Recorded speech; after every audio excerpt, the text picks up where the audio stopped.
ವಿಶೇಷವಾಗಿರುವ 1987ರ August 15 ಅನ್ನುವ ಒಂದು ಹಾಡು ಅಥವಾ ಕವಿತೆ.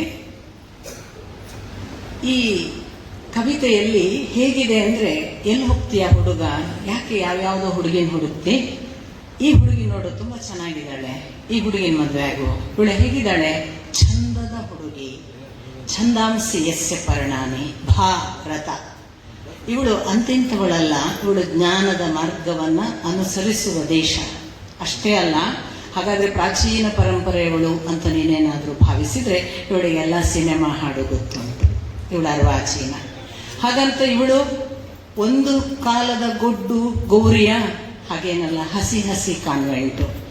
ಈ ರೀತಿ ಅವಳ ಎರಡು ಮುಖಗಳನ್ನ, ಪ್ರಾಚೀನ ಅರ್ವಾಚೀನ ಎರಡೂ ಮುಖಗಳನ್ನ ಹೇಳ್ತಾ ಹೇಳ್ತಾ, ಇದು ಅಂತಿಂಥ ಹೆಣ್ಣಲ್ಲ, ಇವಳನ್ನು ಹಾಗೆ ಬದಿಗೆ ಸರಿಸ್ಬೇಡ, ನಿನಗೆ ಸಾಧ್ಯ ಆದ್ರೆ ಬೇಗನೆ ಇವಳಿಗೆ ಕೊರಳಿಗೆ ಮಾಂಗಲ್ಯ ಕಟ್ಟು, ನಿನಗೆಷ್ಟಾಗಿರ್ಬೋದು 25-30, ಇವಳಿಗೆ ಬರೇ 40, ಚೆನ್ನಾಗಿ ಹೊಂದಾಣಿಕೆ ಆಗುತ್ತೆ ಅಂತ ಕವಿತೆ ಒಂದು ವಿಶೇಷ ಛೇಡಿಸುವ ರೂಪದಲ್ಲಿ ಇದೆ.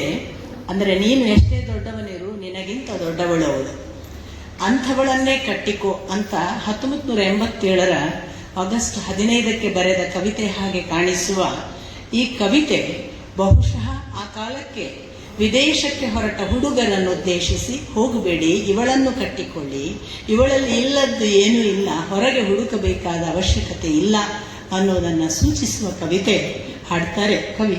ರಾಗ ಸಂಯೋಜನೆ ಆಗಿ ಅವಳೇ ರಾಗ ಸಂಯೋಜನೆ ಮಾಡಿದ್ದಾಳೆ, ಕವಿತಾ ಉಡುಪ ಹಾಡ್ತಾರೆ.